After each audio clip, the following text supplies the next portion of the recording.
Hi అండి, అందరికీ నమస్కారం అండి. ఫ్రెండ్స్, పండక్కి ముందు ఎస్బీఐ ఊహించని షాక్, భారీగా ఛార్జీల పెంపు అంటూ అప్డేట్ అయితే రావడం జరిగిందండి.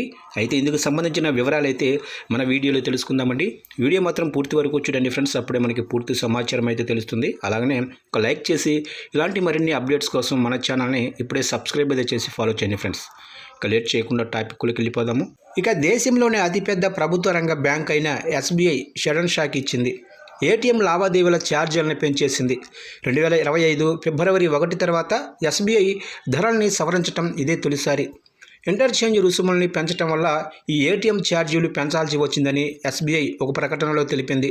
దీని కారణంగా ఆటోమేటెడ్ టెల్లర్ మెషిన్ అంటే ATM, automated deposit come withdrawal machine transactions ఛార్జీలను తిరిగి అంచనా వేయాల్సి వస్తుంది. ఇప్పుడు సవరించిన ఈ మార్పులు 2025 డిసెంబర్ 1 నుంచే అమల్లోకి వచ్చిందని స్పష్టం చేసింది. ఇది bank savings account, salary account హోల్డర్లపై ప్రభావితం చూపుతుందని స్పష్టం చేసింది. కొన్ని కేటగిరీలకు చెందిన అకౌంట్ హోల్డర్లకు మాత్రం ఏటీఎం ట్రాన్సాక్షన్లపై ఎలాంటి ప్రభావం ఉండదని పేర్కొంది. ఇక్కడ ప్రధానంగా ఎస్బీఐ కస్టమర్లు ఇతర బ్యాంకు ఏటీఎంలను వినియోగించినప్పుడే ప్రభావం ఎక్కువగా ఉంటుంది. నెలవారీగా ఉచిత ట్రాన్సాక్షన్స్ పరిమితి ఏం మార్చలేదు.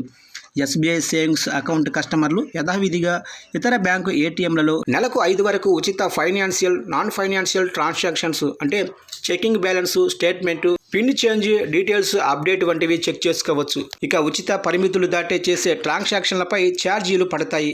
ఇవి గతంలో కంటే పెరగనున్నాయన్నమాట. ఉచిత పరిమితి తర్వాత క్యాష్ విత్డ్రాయలపై ఇప్పుడు 23+ జీఎస్టీ పడుతుంది. అంతకుముందు ఇది 21+ జీఎస్టీగా ఉంది. ఇక లిమిట్ దాటిన తర్వాత చేసే నాన్ ఫైనాన్షియల్ ట్రాన్సాక్షన్లపై 11+ జీఎస్టీ చెల్లించాలి. అంతకుముందు ఇది 10+ జీఎస్టీ ఉంది. ఇక SBI salary package savings account హోల్డర్ల విషయానికి వస్తే ఇక్కడ ఫైనాన్షియల్, నాన్ ఫైనాన్షియల్ ట్రాన్సాక్షన్లకు ఎక్కడైనా 10 వరకు ఉచిత ఏటీఎం ట్రాన్సాక్షన్స్ చేసుకోవచ్చు. గతంలో ఇక్కడ ఎలాంటి పరిమితి లేదు. ఇక్కడ అంతకుముందు పరిమితి లేదు కనుక ఛార్జీలు లేవు. ఇప్పుడు లిమిట్ దాటిన తర్వాత ట్రాన్సాక్షన్లపై 23+ జీఎస్టీ ఛార్జీ చెల్లించాల్సి ఉంటుంది. ఇక్కడ కూడా నాన్ ఫైనాన్షియల్ ట్రాన్సాక్షన్లపై చూస్తే లిమిట్ తర్వాత 11+ జీఎస్టీ చెల్లించాలి. ఇక SBI basic savings bank deposit account services ఛార్జీలని మార్చలేదు.